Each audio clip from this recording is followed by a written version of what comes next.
যে পুরো 48 টাকা দিয়ে করবেন কি লাগবে পুরোটাই বিনা পয়সায় দাঁড়ানোর সাথে আজকে তো ত্রিপুরা মাতার সমস্ত এমএলএ আমার সঙ্গে কার্যক্রমে ছিল, ওরা প্রত্যেক মালিক ছিল। এখন যারাই আছেন আমার সঙ্গে প্রার্থী দাঁড়িয়েছে কংগ্রেস আর কমিউনিস্টের মিলিত প্রার্থী, বলেও না ডিক্লেয়ারও দেয় না যে আমরা পশ্চিম ত্রিপুরাতে দেব না।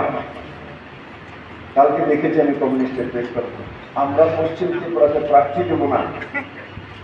যে প্রার্থীরা দিয়েছে এটা আমাদের মিলিত প্রার্থীর কথাটা ভয় করে, মানে নিজেরই লজ্জা লাগে, মানুষের তো আরো বেশি লজ্জা লাগে। কারণ কি বেবিরুনিয়া, এ রাজনগর, এ জুনাইবাড়ি, এ ঋষ্যমুখ, এ সাবরুখ আর অবৈধ সাউথ যদি উদয়পুর পর্যন্ত নেই, বাগমা পর্যন্ত নেই, তো সবচাইতে বেশি পলিটিক্যাল মারা যদি ত্রিপুরা রাজ্যে কোথাও হয়েছে কমিউনিস্টের সময়, তো সাউথের ভূমির মধ্যে হয়েছে। সবচেয়ে বেশি কমিউনিস্টের দ্বারা মহিলাদের উপর অত্যাচার, মায়েদের উপর অত্যাচার, বাড়ি ঘর জ্বালিয়ে দেওয়া, দিন দুপুরে মেরে দেওয়া, মানুষকে মেরে গাছের মধ্যে ঝুলিয়ে দেওয়া, এই কমিউনিস্টের সময় হয়েছে। তাদেরকে ঝুলিয়েছিল যারা কংগ্রেস করছে। আজকে তাদের আত্মা জিজ্ঞাসা করবে না কংগ্রেসের নেতৃত্বকে কিভাবে সিপিএম এর প্রার্থী হতে পারে? আরে কত পার্টি চেঞ্জ করবেন আপনি? একবার কংগ্রেস করেছেন, তৃণমূল করেছেন, বিজেপি করেছেন, আবার কংগ্রেস করছেন। ইলেকশনে 19 তারিখ ভোট হবে, ভোটের আগে কোন পার্টিতে চলে যাবে কোনো ঠিক নেই। ভোটের আগে আবার কোন পার্টিতে চলে যাবে না উইথড্র করে নেবে তার কোন গ্যারান্টি নেই, কোনো গ্যারান্টি নেই রাজনীতিতে। আর ইলেকশন কমিশনার এই তত্ত্ব দেখে একজনে পদত্যাগ করে দিল, বলে পুরো ইলেকশন ত্রিপুরা থেকে জিতেন বাবুর এই ধরনের লেটার, এই লেটারের গতি কি?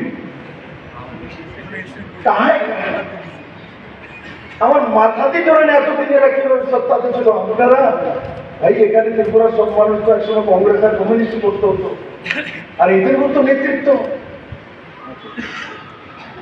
একটা আগরতলার মধ্যে যেটা দাঁড়াইছে দুর্গা মিলে জায়গা তো করতো মানুষের বুমা দিয়া মুঝে মালুম না मैं চিকিৎসা না এদের জমিন আমি দখল করে দিত, ওই কি বলে তৃণমূল অফিস বানিয়ে রেখে দিয়েছিল, কোনটি অবজেকশন গেটের মধ্যে বানিয়ে রেখেছিল। খেলাচামে সিএম থাকতে সকালবেলা গিয়ে, কারণ সরকারি জায়গার মধ্যে সামনে সরকারের ত্রিপুরা সরকারের জায়গা আগরতলা মেইন সিটির মধ্যে যে রত্নটা দাঁড়িয়েছে সে তার নামে জমি 20 কোটি টাকা ত্রিপুরার মানুষের জায়গা দখল করে বসে আছে। আসলে জিজ্ঞাসা করা বলে বিপ্লব দেবে না আপনাকে জমির দখল থেকে বের করেছে, কিন্তু কমিউনিট বের করেন আমার খেলা আছে।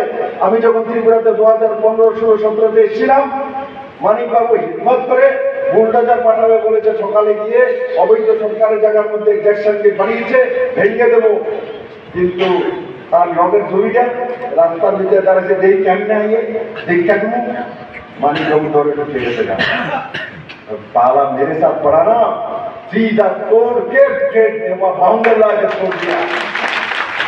आज तक वहां घुस नहीं पाया। 20 কোটি টাকার প্রপার্টি সাধারণ মানুষের, পুরো মানুষের সম্পদ, যারা মানুষের জমি দখল করে চুরি করে এরা প্রার্থী হবে, ভোট দেবে মানুষদেরকে। আমার সাংবাদিক বন্ধুদের মতো লিখার জন্য যে জ্যাকসন গেটের জায়গার সামনে জায়গাগুলি কার ছিল, কেন বিপ্লবদের তার মধ্যে বাউন্ডার ওয়াল দিয়েছে, কেন তাকে তার বিতাড়িত করেছে, ভূমিয়া মানুষের